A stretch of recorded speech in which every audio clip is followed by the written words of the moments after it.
And let me begin with Robert Reich. Senator, I hope you can see me. Loud and clear. I can see you. Okay, good. Mr. Chairman, members of the committee, I'm going to submit my formal testimony for the record, and I will simply summarize. The Commerce Department reported last Wednesday that corporate profits are at a 70-year high, which raises an obvious question about inflation. When corporations are so flush with cash, why are they raising prices? Not because of the increased costs of supplies and components or of workers who are beginning to get raises because they're in demand. Yes, there are increased costs, but in a competitive economy, corporations enjoying record profits would absorb these costs. They keep their prices down to prevent competitors from grabbing away customers. But instead, they are passing these costs on to consumers in the form of higher prices. Why? Because they can. They can because they do not face meaningful competition. Since the 1980s, 2/3 of all American industries have become more concentrated. This concentration gives corporations the power to raise prices without risking the possibility of losing customers who have no other choice. Now, Mr. Chairman, you went through a number of examples. Many people see it every day. Starbucks is raising its prices to consumers, blaming the rising costs on supplies, on increasing supply costs. But Starbucks just reported a 31% increase in yearly profits. Procter & Gamble is charging more for consumer staples, also citing rising costs. But Procter & Gamble has reported a whopping 24.7% profit margin. It even spent $3 billion during the fourth quarter buying back its own shares of stock.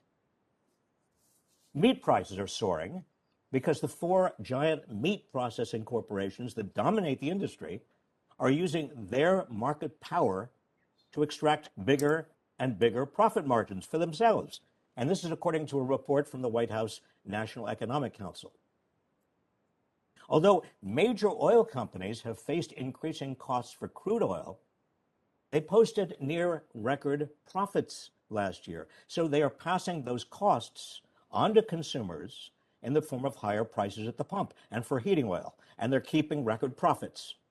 And now they're using Putin's invasion of Ukraine as an excuse to raise prices even further. The New York Times 2 weeks ago pointed out that corporate executives have spent recent earnings calls with Wall Street analysts bragging about their newfound power to raise prices, often predicting that it's going to last. Now, what are large corporations doing with their near-record profits? They are buying back their own shares of stock in order to deliver higher returns to their shareholders. Stock buybacks hit a new record last year. This year is on track to exceed it. The oil giants alone are planning to buy back at least $22 billion of their own stock. So here we have corporations with record profits, not seen in 70 years. They are raising their prices. This means consumers are paying more. Wages are rising, but almost all of the increase in wages is being wiped out by price increases.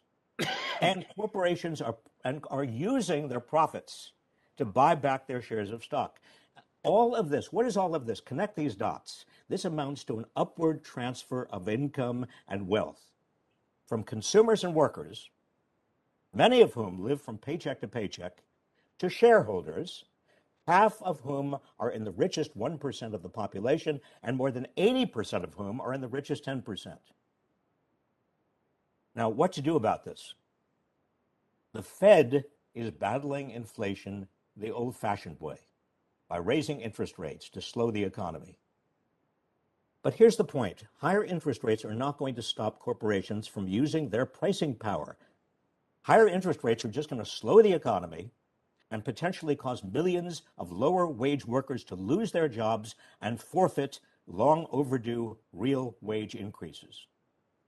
There is a far better way to battle this corporate-induced inflation that would not hurt average working Americans is for Congress and the administration to apply tougher antitrust enforcement and enact a windfall profits tax and price controls.